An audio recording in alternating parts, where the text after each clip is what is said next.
please, before you sign as a guarantor for your husband, for your wife, for your boyfriend, for your girlfriend, before you sign financial guarantor for anybody, please try and listen to this video carefully.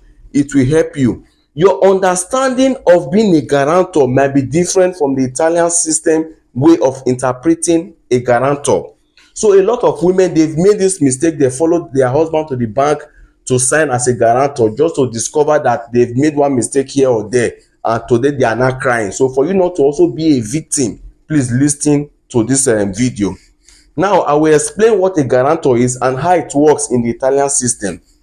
Now, for instance, your husband wants to buy a house and his credentials is not sufficient for the bank to give him that money. That is, maybe his busta paga, his salary is not enough for them to grant him that loan. The bank will now tell him to go and look for a guarantor, somebody that will support him to buy that house. So as the wife, you are also working. You go with your husband to the bank to sign as a guarantor. So if you sign, the bank will now grant you that mortgage, that money that you are asking for. They give you that money. Now, this is where the problem is. When you now get to the notario, that house can be registered with your husband's name alone. If you are not careful, the house can also be registered as your wife's name alone. It does not matter who took the loan. So the two of you could take that loan from the bank, but when it comes to the registration of the house, it can be registered in the name of one person. So because it is the notario office that determines the owner of the house, not at the bank where you went to sign. So if you did separazione di bene, it is very possible for that house to be registered only in the name of your husband.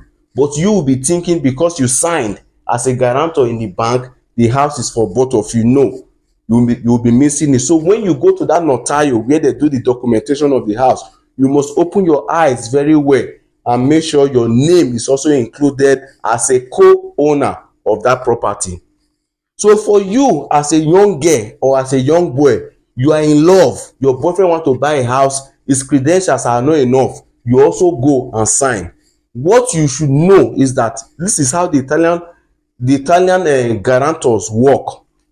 Now, if you go and sign for somebody, whether it is loan or it is mortgage the person is taking from the bank, the Italian system don't say Mr. John borrowed money, Mr. Paul signed as a guarantor. No, it does not show in the system like that. What shows in the system is that Mr. John and Mr. Paul borrowed money. The system does not show one person borrowed, one person guaranteed. No, the system showed that it was two of you that borrowed the money. So when you go to a bank with somebody as a guarantor, just also know that you are also going to borrow money. A lot of people will say, no, I don't borrow money. Oh, I always sign for now. No, it does not work that way. Whether you are the one that borrowed the money personally or you assisted somebody in signing as a guarantor, the law says the money was borrowed by two of you. So tomorrow, if you now need to borrow money, whether loan or mortgage, the first thing they will see is that you have borrowed money before. Maybe if the person has not finished paying that money, it will still be showing in your name. And it might become very difficult for you then to secure any loan or mortgage, except you have a very good work. Maybe your salary is very big before they cannot accept it. So when you sign as a guarantor, it also means that you are also the person borrowing that money. So for ladies, if you sign for your boyfriend to buy a house, just also know that that money that you sign will also be on your name, not the house. Mind you, the house will be for your boyfriend, while the money will be for two of you. It is two of you that will pay the money, but the owner of the house is your boyfriend, or the owner of the house is your girlfriend. It is you, the boy, and the girl that will pay for the money. So please, we should not make this mistake. When you go to sign as a guarantor, immediately you get to the notarial office, you must make sure your name is also included in that property. See it, don't just hear it. See it in the document that you are a co-owner of that building. If not, you'll be having problem. For those who also go to sign for friend as a guarantor, a friend want to borrow money, your friend want to borrow money, you go and sign as a guarantor.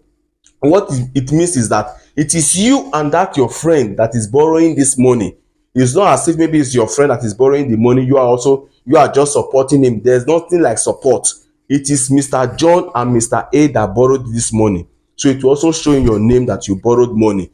So tomorrow, if you want to borrow your own personal money, the bank will first of all see it that you have 10,000 euros you borrowed before that you are still paying. So it might also affect you. So please be warned and be aware. If you know before going to sign, good. But if you don't know, you know now.